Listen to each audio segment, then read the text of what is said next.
The only marginally positive takeaway for Ferrari from the 2025 British Grand Prix, held at the historic Silverstone circuit, was that the team managed to slightly strengthen its position in second place in the current Formula One Constructors' Championship standings. However, in all other respects, the overall performance of the Maranello-based team was deeply disappointing. Monegasque driver Charles Leclerc effectively removed himself from contention early in the race by choosing to switch to slick tires at the end of the formation lap, a move that proved detrimental in the prevailing track conditions. Meanwhile, seven-time world champion Lewis Hamilton was engaged in the battle for a podium finish, but encountered considerable difficulty in controlling the Ferrari SF-25, a challenge that led him to make multiple costly errors during the course of the Grand Prix. What unfolded at Silverstone for Ferrari felt like a symbolic downpour of acid rain, washing away all realistic hopes of being a protagonist on Sunday. What had appeared to be a promising opportunity turned into a frustrating afternoon, with the race severely testing the composure and resilience of both drivers and the strategic department of the Italian outfit. At the beginning of the formation lap, which was completed at low speed behind the safety car, all Formula One cars took to the track equipped with intermediate wet-weather tires. At that specific moment, certain portions of the circuit, particularly in the first and second sectors, had begun to dry and appeared potentially suitable for slick, dry-weather tires. Both Charles Leclerc and British driver George Russell quickly radioed their respective teams, requesting to switch to slick compounds. Ferrari responded by preparing for a pit stop, and Charles Leclerc proceeded to enter the long access road leading into the pit lane. However, by taking this route, the Monegasque bypassed the Vale and Club corners, sections of the circuit that, at that stage of the race, were the most waterlogged and treacherous areas on the entire track. Team principal Vasseur explained after the conclusion of the race that the decision to switch tires had been initiated by the driver himself, but he acknowledged that he could have stepped in and overridden the call. The French manager admitted that these are complex and delicate situations, especially because the driver is the one on the circuit with real-time feedback. But in this particular case, the reconnaissance lap was completed extremely slowly due to the safety car, making it even more challenging to accurately assess grip levels. According to Vasseur, Charles Leclerc likely realized within just a few corners that the decision he had made was not the correct one. By the 9th lap of the race, Charles Leclerc had already fallen 32 seconds behind the race leader Oscar Piastri, with his race strategy irreparably compromised.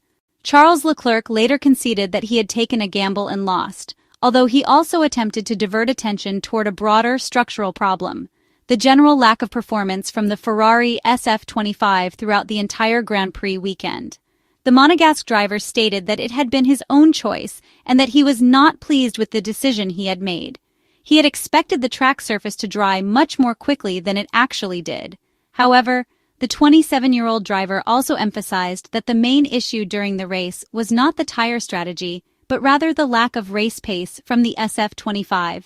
Charles stressed that Ferrari simply went nowhere during the entirety of the race, and when he said nowhere, he meant it quite literally in terms of competitiveness and forward progression. Two key evaluations emerge from this performance. The first is that Charles Leclerc's decision to take a bold strategic risk was likely influenced by his starting position. A minor but critical mistake made during Saturday's qualifying session cost him approximately 3 or 4 places on the starting grid. That small error the day before directly triggered a much larger and more consequential error on race day. Taking a bold gamble might have reignited Charles Leclerc's ambitions for the race, but the inherent risk associated with such a move ultimately destroyed his Grand Prix. The second point relates to the overall performance capability of the Ferrari SF-25. While it is true that the car struggled significantly more in wet conditions than it had in the dry, it is also likely that Charles Leclerc's 2 off-track excursions caused additional damage to the floor of his car. The data showed a performance gap of 0.8 of a second between his fastest lap and the fastest lap set by his teammate Lewis Hamilton. As the race demonstrated in the case of Max Verstappen as well, ending up stuck in the midfield can severely complicate race management and overtaking opportunities. Prior to the start of the race, there was a degree of cautious optimism within the Ferrari garage regarding the potential of the SF-25 in rainy conditions. The aerodynamic setup chosen during Saturday's qualifying session was not one with minimal downforce. Vasseur later clarified the aerodynamic comparison, explaining that Ferrari had opted for considerably more aerodynamic load than Red Bull Racing's Max Verstappen. As a result, the SF25 was much quicker than Verstappen's RB21 on Sunday. However, Ferrari still had less aerodynamic load compared to both McLaren drivers, Oscar Piastri and Lando Norris. Vasseur underlined that Charles Leclerc's race was essentially over after just one lap, and once they were trapped in dirty air behind other cars, overtaking became increasingly difficult. He added that strategic decisions played a major role in the outcome of the race and concluded that everyone likely had regrets, with the exceptions of Lando Norris and Nico Hülkenberg, who executed flawless races. There was also considerable disappointment for Lewis Hamilton. With approximately 15 laps remaining, what could have been his first podium finish in a red car since joining Ferrari at the start of the 2025 Formula One season seemed a near certainty. Unlike Charles Leclerc, Lewis Hamilton followed a more linear and conventional race strategy, which allowed him to rise steadily through the field during the second half of the Grand Prix. He overtook Canadian driver Lance Stroll to secure fourth position and quickly closed in on Nico Hülkenberg, getting within close striking distance. At that stage, a place on the podium seemed entirely within reach, but the Sauber proved to be far more resistant and difficult to pass than initially expected. Lewis Hamilton's final opportunity to claim third place came during the tire change from intermediate wet tires to slick dry weather tires, 10 laps from the end of the race.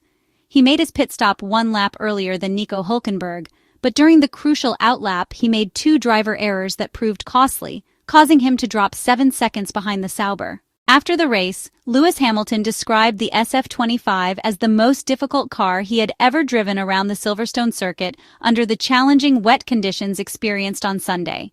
He noted that it was only his second time driving this particular car in wet conditions, and he struggled to find words to express how difficult it was to handle.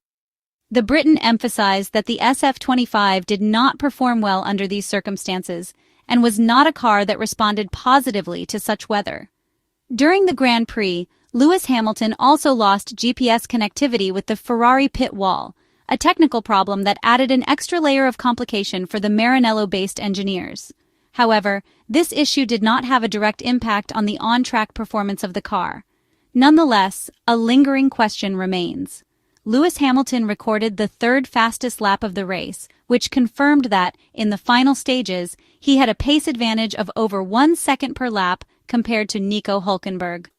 The Ferrari SF25 may still be a step behind the McLaren MCL39 in terms of overall performance, but it is also difficult to argue that the Sauber C45 driven by Nico Hülkenberg is anywhere close to the same performance level as the Papaya cars from Woking.